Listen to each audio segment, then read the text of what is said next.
Monsieur Frédéric Kita, bonjour. Oui, bonjour Monsieur Moulongo, Réveil FM International. D'ailleurs, vous nous avez surpris ici en Italie. Voilà, donc nous sommes en Italie. On vient de vous faire un grand honneur en vous honorant d'ailleurs avec ce titre qui est très honorifique.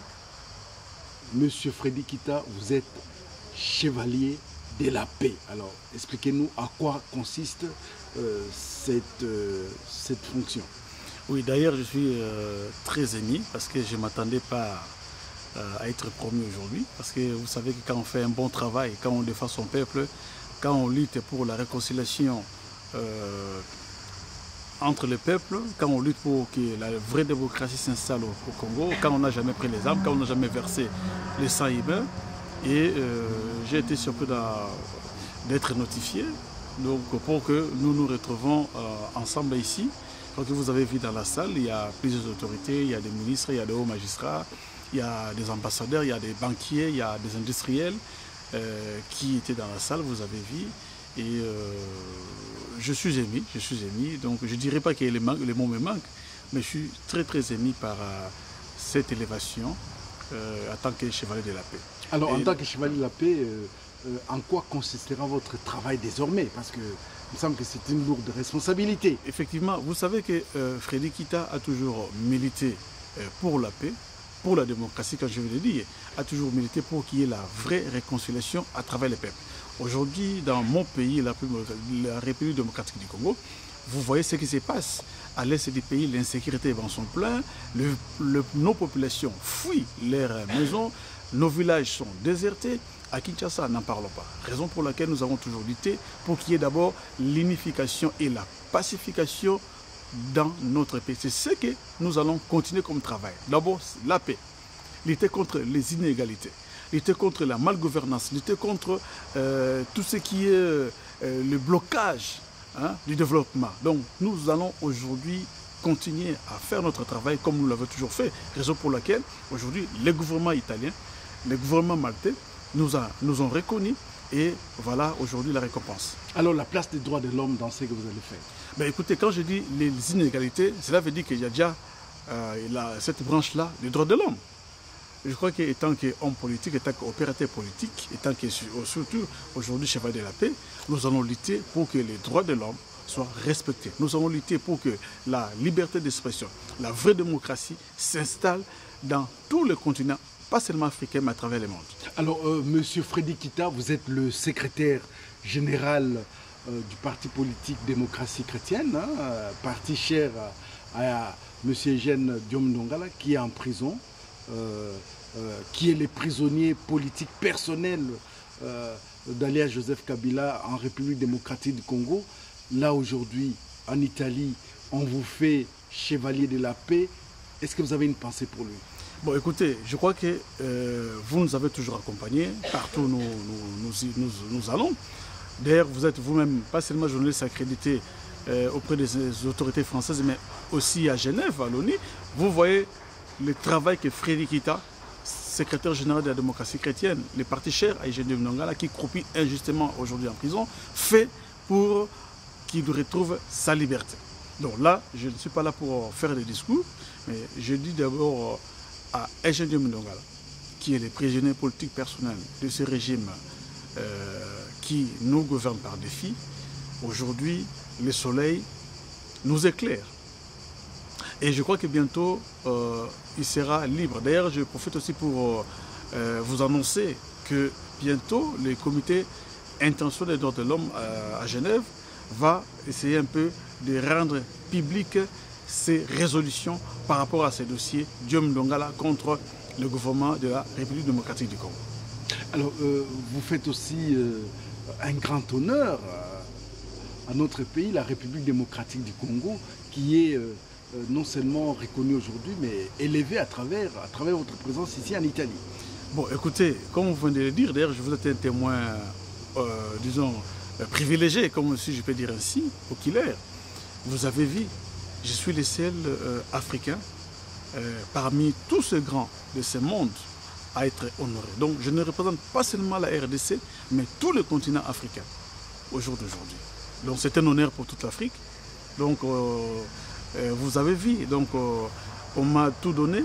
Ça c'est mon passeport. Hein? Donc je dois sillonner à travers le monde avec ces passeports qu'on vient de me donner. Voilà. Il y a ces passeports ici. Il y a, vous voyez, donc c'est, voyez, ça c'est moi, hein, Monsieur Kita. Et il y a aussi ces diplômes ici. Hein, vous avez vu, Monsieur Frédéric Kita, tout ça. Donc je suis aujourd'hui élevé au rang de chevalier de la paix. L'Afrique aujourd'hui est à l'honneur. La République démocratique du Congo aujourd'hui est à l'honneur. Donc, nous avons bâti un travail. Ça, ce n'est que le commencement d'un commencement. Voilà. Et peut-être un mot pour ceux qui vont vous suivre à travers Réveil FM International, mais surtout ceux qui sont au pays. Je remercie d'abord tous les amis congolais qui nous ont toujours accompagnés. Je remercie tous les militants et toutes les militantes de la démocratie chrétienne qui nous ont toujours accompagnés. Je remercie aussi du fond de mon cœur, spécialement Eugène Diomé Ndongala, qui est aussi un grand combattant de la liberté, un grand combattant de la paix. Et je crois que bientôt, quand il sortira de la prison, on va encore l'inviter ici pour qu'il soit honoré. Parce que vous savez que ce monsieur-là n'a jamais pris les armes. Il n'a jamais versé le sang. Il a toujours prôné la paix, il a toujours prôné la réconciliation, il a toujours prôné l'amour et le pardon. Je n'ai jamais vu un prisonnier politique, à chaque fois que je le rends visite en prison, à Makala, il a toujours dit, il faut que le Seigneur pardonne à mes bourreaux. Je n'ai jamais vu ça. Donc il n'a jamais pratiqué la politique, cette politique-là de haine. Mais c'est toujours l'amour qu'il a toujours prôné. Et je crois qu'au jour d'aujourd'hui, le ciel nous a récompensés.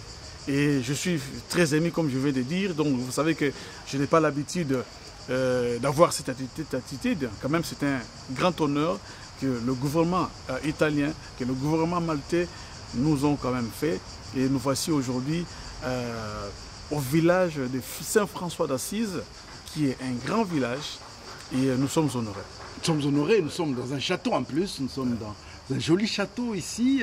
Je ne sais pas si les téléspectateurs peuvent voir, hein. Il y a une colline qui est là, il y a des coupes de champagne qui nous attendent dans quelques minutes. Monsieur Freddy Kita, les mots de la fin? Oui, le mot de la fin, je ne sais pas si ce serait le mot de la fin, mais je tiens d'abord à remercier Réveil FM International.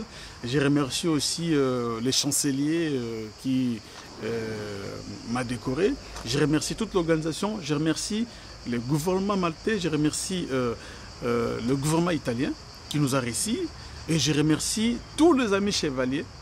Je remercie aussi tous les citoyens du monde, parce qu'aujourd'hui, M. Frédéric Kita est devenu citoyen du monde. Je crois que vous voyez, ces passeports ici, il va m'amener partout. Même, on m'a donné même la mission d'aller même en Irak. Vous voyez, en Irak. Donc ça, c'est un passeport du gouvernement maltais. Ouais. Donc c'est le gouvernement maltais qui m'a donné ces passeports ici. Donc je dois aller partout, aux États-Unis, en Irak, aux Palestine, partout, là où il y a la guerre, il y a l'insécurité, là où il y a des divisions, Frédéric Kita doit se rendre pour apporter la paix. Et je dis à Eugène Diomé Ndongala qui est injustement en prison aujourd'hui, nous sommes là, à ses côtés, nous sommes toujours fidèles à ses côtés, nous lutterons toujours pour sa liberté. Et je suis sûr que demain, c'est comme un scénario, disons un comédien ivoirien qui avait dit, prisonnier et président, c'est la même chose. Donc aujourd'hui, Diomé Ndongala est le Mandela de la République démocratique du Congo. Donc bientôt, que le peuple africain ne soit pas étonné quand ils verront Diomé Ndongala au sommet de la République démocratique du Congo. Monsieur Frédéric Kita, je vous remercie. C'est moi. Merci.